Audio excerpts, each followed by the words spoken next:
I thank my friend from Pennsylvania and would observe, Mr. President, that he has exercised excellent leadership in this issue. It's a very important issue. It's not at the top of the news media's treatment of what we need to do, but it is an important issue, and it's one that we are close to being able to resolve in a bipartisan way. And I also want to thank my colleague from Alaska who has been a champion for this issue. And just to make a couple of points that would underscore what my friends have just said. We're talking about ballast water in the waters of the United States. And some of it gets out. You let some ballast water in and you have to let some out, and it's incidental to operating a boat in the waters of the United States of America. We want this water to be clean. We want it to be as environmentally pure as possible, and that's what this bill attempts to do, but it attempts to do it on a uniform basis rather than having a patchwork of regulations from state to state and area to area. It would give us one strict national standard as far as the incidental discharge of this ballast water. The water that gets out into our lakes and rivers needs to be safe for the environment. It needs to be safe for fish in our American waters. It needs to be safe for marine plant life. And so what this would do is put the EPA involved in writing the regulations and determining what is safe for American waters. And so EPA would sort of be the scientific guide there. And then the Coast Guard would be part of the enforcement. EPA has readily said we're not able to be in the enforcement business in the waters of the United States. So they're going to help with the science, according to this new proposal, and the Coast Guard is going to help with the enforcement. Who's for this?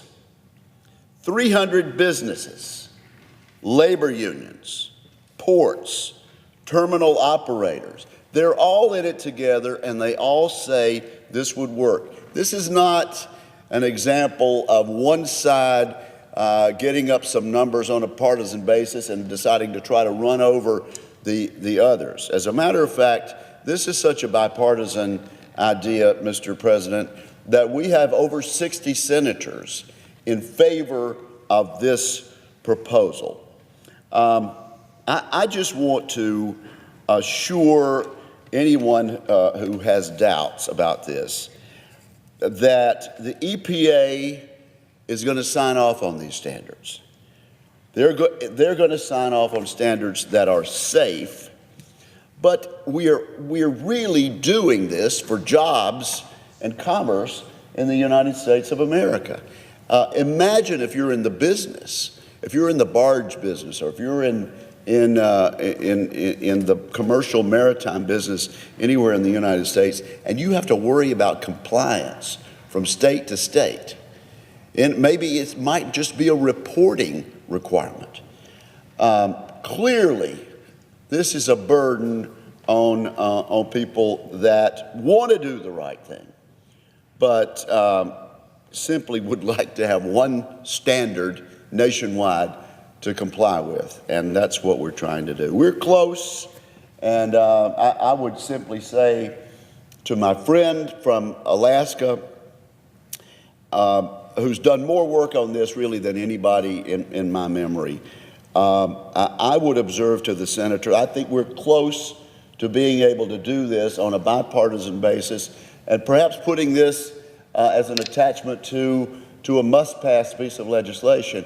I think we could do it because we've demonstrated through our friend in Pennsylvania and other Democrats and Republicans that we have been careful to include everyone and to be bipartisan about it.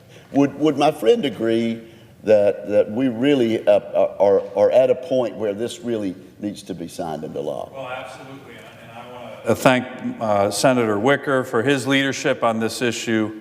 And I think what you're seeing here in this colloquy is the strength of the bipartisan support for this bill, not only in the Senate, but throughout the country. And I appreciate my colleagues' words about who's supporting, but it is, Mr. President, a very, very broad-based coalition. Fishing vessels, passenger vessels, labor unions, the Navy League of the United States, marine terminals, port authorities. And I think both Senator Wicker and Senator Casey made a really strong point. This is going to keep the highest standards on the environment for our waters. This isn't about cutting corners, but it's going to make these standards uniform, which is what our nation needs. And what we also need to do is make sure that we are passing the Coast Guard bill as well as this important component of it. The men and women of the Coast Guard are serving our nation just like the other members of the military, and somehow by delaying this bill, we're undermining their longer-term interests. I think the Senate can do a much better job, but I agree with my colleague from Mississippi that we're close.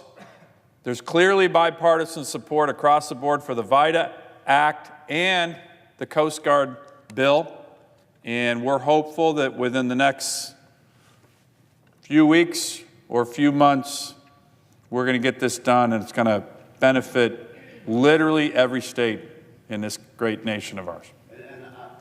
I thank my friend from Alaska for once again segueing to the larger issue there.